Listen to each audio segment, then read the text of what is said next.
کوشش کریں کہ اختلافی مسائل سے بچیں اور اس میں جھگڑے نہیں اور اس کو بہت ایشو نہیں بنائیں. خاص طور پر ہمارے ہاں جس موضوع پہ بہت رمضان میں جھگڑا ہوتا ہے وہ تراویح کی تعداد ہے. اس میں آپ لوگوں کو ان کی سہولت پہ چھوڑ دیں، ان کا پیچھا نہ کریں کہ وہ اتنی پڑھیں یا اتنی پڑھیں.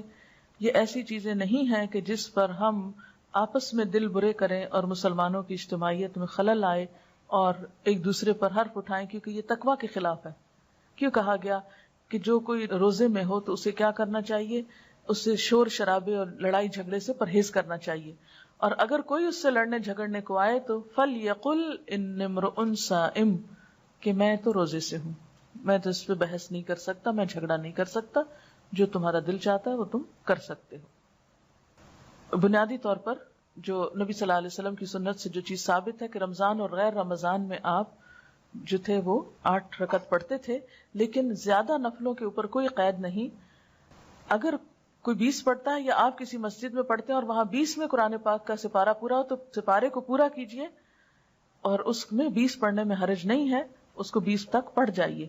یعنی یہ ایسی چیزوں میں سے نہیں ہے کہ جو حرام حلال کے دائرے میں آتی ہیں یا نعوذ باللہ کسی بدعت اور اس میں آتی ہیں. اس میں بنیادی طور پر بات یہ ہے، صرف اتنا سا فرق ہے کہ بعض لوگوں کے نزدیک نبی صلی اللہ علیہ وسلم کی سنت 8 ہی تھی، اور اگر کوئی زیادہ پڑھنا چاہے تو اس پر کوئی اعتراض نہیں.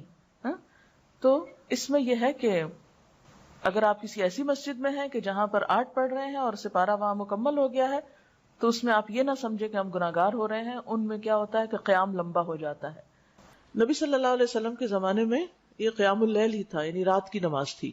اور تراویح اس لیے کہتے ہیں کہ جب حضرت عمر رضی اللہ عنہ نے اس کی باقاعدہ جماعت کا آغاز کیا تو پھر 4 رکعت کے بعد لوگ تھوڑا سا آرام کرتے تھے. آرام سے مراد یہ کہ تھوڑا سانس لیتے، پھر اس کے بعد 4 اور پھر 4، تو اس لیے اس کا نام تراویح پڑا، یعنی وہ نماز جو تھوڑے تھوڑے وقفوں کے ساتھ ادا کی جاتی ہے.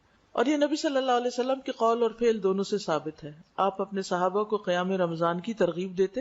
تراویح جماعت کے ساتھ پڑھنا زیادہ افضل ہے. آپ نے اپنے گھر والوں اور بیویوں کو بھی تراویح کی جماعت میں شریک کیا اور طویل قیام کیا، خصوصاً آخری عشرے میں رات کے قیام کے لیے جگایا.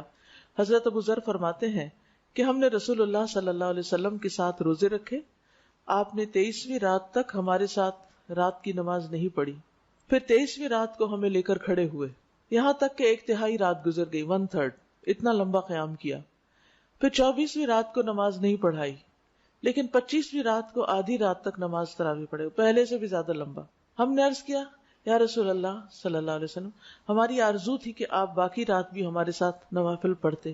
آپ صلی اللہ علیہ وسلم نے فرمایا، جو شخص امام کے ساتھ اس کے فارغ ہونے تک نماز میں شریک رہا اس کے لیے پوری رات کا قیام لکھ دیا گیا.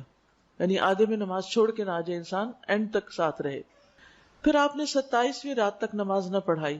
27ویں رات کو پھر کھڑے ہوئے اور ہمارے ساتھ اپنے گھر والوں اور عورتوں کو بھی بلایا، یہاں تک کہ ہمیں اندیشہ ہوا کہ فلاح کا وقت نہ نکل جائے.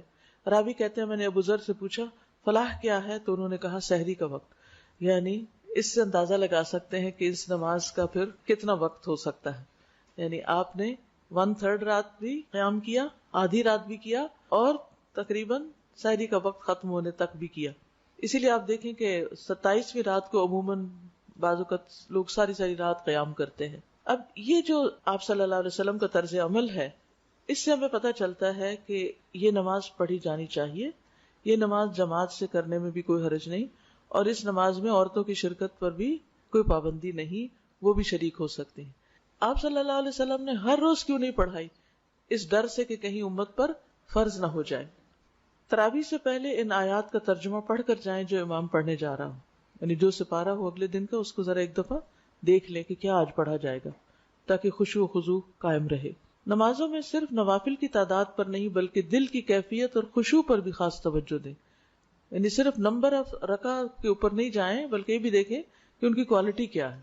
کیونکہ نبی صلی اللہ علیہ وسلم رمضان اور رمضان کے علاوہ 8 رکعت پڑھتے تھے. حضرت عائشہ کہتی ہیں تم نہیں جانتے کہ ان کا طول اور ان کا حسن کیا تھا، یعنی وہ رکعتیں کتنی خوبصورت اور کتنی لمبی ہوتی تھی. تو بعض اوقات ایک میراتھن ریس لگی ہوئی ہوتی ہے، بس کھڑے ہوئے بیٹھے بیٹھے 20 پوری کے ختم کیا. تو اصل چیز یہ ہے کہ آپ کتنی توجہ سے اللہ کی طرف متوجہ ہیں.